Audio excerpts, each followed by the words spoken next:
Alright, so there is the GoldiBox, and that's my battery. My last video, I didn't have the proper equipment to do my video right and set up the GoldiBox Dredge, so I bought some extra components. I bought that battery box, which you'll need on the creek. I bought the 10-foot alligator clips, and then I bought this SAE connector, stripped the wires, some tubing, and I got my soldering gun.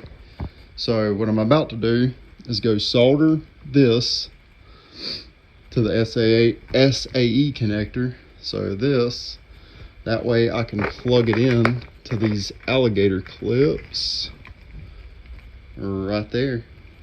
It'll make it a lot easier. I'll clamp those to the post. It'll make it a lot easier to turn on and off.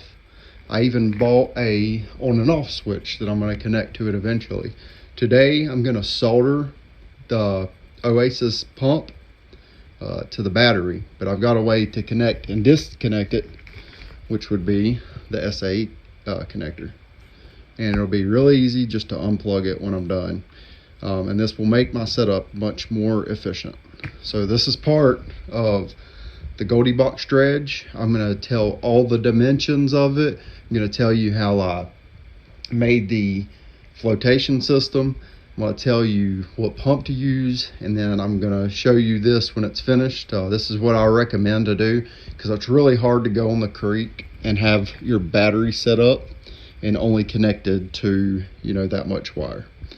So I think 10 extra feet, me being able to set my battery box on the side of the creek somewhere where it's safe, have it in a box so that the actual battery stays safe, makes it much more of an efficient system. So I will show you that, and here we go.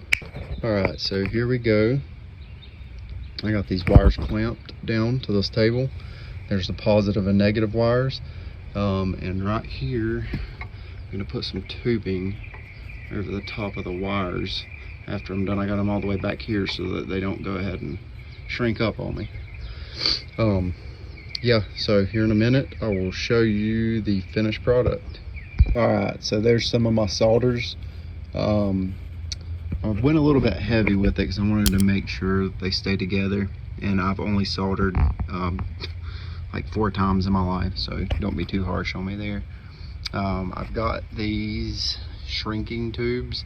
I'm getting ready to put them over my solders, and then I'm going to shrink them. And there's my here, let me take this rock off. But there's my SAE connector. That way I can just connect it to the alligator clips, which will give me an extra 10 feet. And this is going to help a lot, because now when I'm out on the creek, I'll no longer have to put, you know, the 24 inches of positive and negative wire right there, you know, set my battery into creek. Now I could put it in my battery box, and I could take it and set it up on the bank. And I'd recommend, if you get the GoldiBox Dredge, to do the same thing, because it protects your battery. And yeah, so this is definitely something that you should do, so plan on that if you get the GoldiBox Dredge. And I'm gonna make some other things. I'm gonna show you some other things that I would recommend if you do decide to get the GoldiBox Dredge. This video is just going to be about doing soldering and preparing yourself to give yourself a good chance of being able to dredge correctly with it, because the GoldiBox Dredge is 3D printed, and typical dredges are like $2,000, you know, to $10,000 and on up. And the average hobby miner, and honestly, really, I've got a serious dredge. Now, I made it. I've got pontoons. It looks pretty good too. But to me, this dredge is perfect for a hobby miner, and you can get just as much gold using this GoldiBox Dredge as you can any other dredge.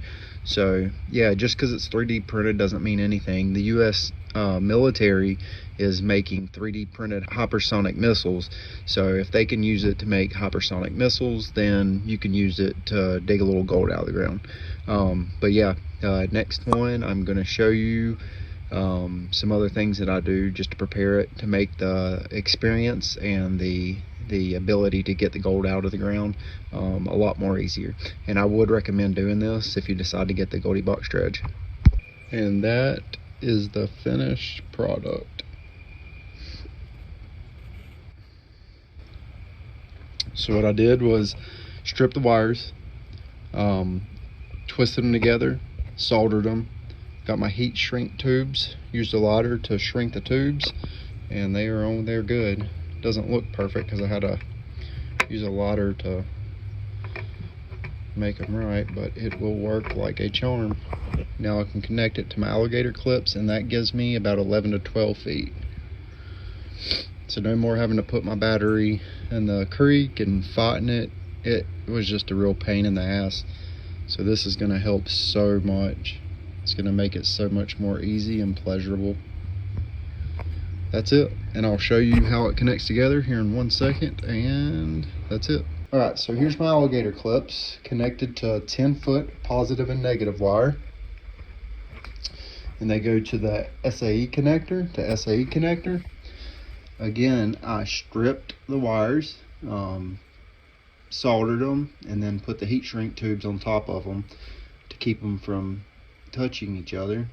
And then there is my pump, and this is what you will need to do if you want to go for a peaceful setup and proper setup, because when I was using it before, the battery in the creek and the short length of positive and negative wire was a headache to deal with. So I'd recommend doing this. I think all of it was like, I think it was probably around $40, and that's for everything: the SAE connector, alligator clips, the heat shrink tubes. Now you don't have to buy as many heat shrink tubes. You could do it a little bit cheaper if you wanted to, but that's what I did. Here we go. Very good. Running good. Pumping good. They out good, baby. So it worked out great. This is the proper way to set up your battery for the best way to do this thing. If you don't do this, like I said, you're going to be out in the creek, and you're going to have your battery in the creek and all that. So this is what I recommend with the GoldiBox dredge system.